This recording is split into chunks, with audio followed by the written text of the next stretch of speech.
Following the example of the Roman Pantheon, the circular church layout spread wide among the ancient Renaissance and Classicist buildings that mimicked the antique architecture. Only a couple of such churches are located in Lithuania, with one of them close to the capital, in Sudervė. At the front of the rotund building, initiated by the local landlord Bishop Valentin Valchetsky, had a Doric order colonnade, installed at the beginning of the 19th century. This rhythm is extended by rectangular pilasters, supporting the entablature that hugs the building. The bottom row of windows merges with concave niches containing sculptures of the six apostles.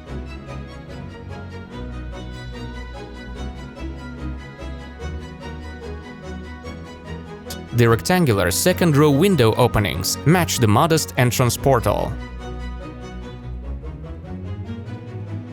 The building is covered with a dome topped with a lantern, and the rounded shapes of its little windows are reiterated in the dripstones and the roof. Once you get inside, the decor abundance is striking. Some of the interior elements were replaced in the middle of the 19th century. The most impressive part of the interior decoration is the dome, with illusory rosettes created in the painted caissons. The entablature and arches adorned with painting decor complement the composition. The upper part of the dome includes a painting composition, the coronation of the Holy Virgin Mary. The Classicist temple altars are expressive, especially the great one with a small gallery on the second floor. Together with the four evangelist sculptures, it was created by Ignatas Gulmanas, who was also responsible for the decor of the Gate of Dawn.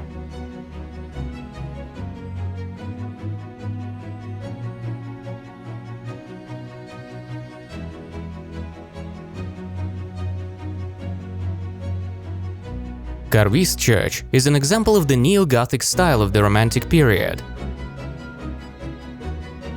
To imitate the medieval style, it was built by composing bricks and field stones.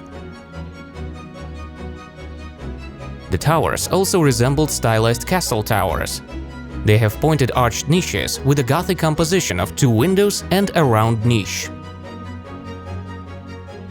The plane of the main facade is decorated only by the pointed arch of the main entrance, and the frieze adorned with small stepped niches and arcades. These elements are characteristic of Gothic temples. The building volume, however, points to a completely different era. The rectangular space covered with a gable roof is an echo of Classicism.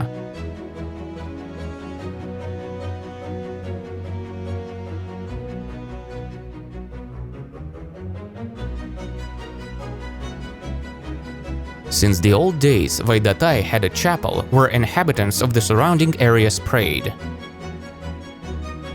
The brick neo-Baroque church was built as late as in 1910. It is towerless, and the central nave facing the front facade is encased with double pilasters.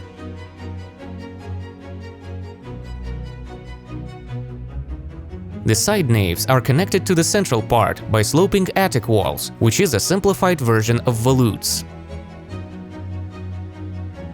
The lower windows of the side facades are embedded in semicircular niches, and the window arches illuminating the central nave are segmental. Interestingly, the walls of the side naves are supported by buttresses, non-typical to Baroque. The three-nave interior space features typical neo-Baroque shapes. Here, the large pillars are connected by semicircular lintels, and the pillars support the top entablature of broken line shapes, and the naves are covered by cross vaults.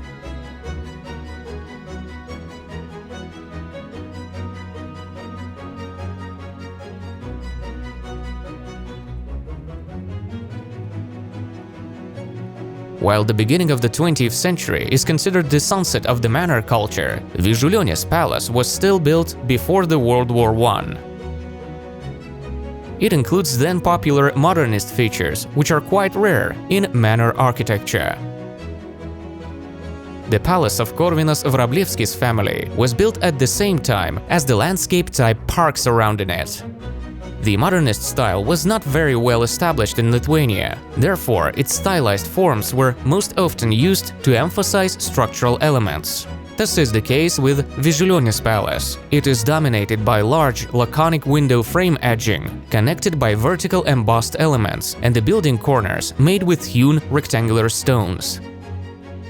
It also has multiple architectural elements typical of the then prevalent national styles. Both the tower roof with a high steeple and a very protruding ridge, and the wooden structural elements that surround the balcony space are found in Swiss and German styles.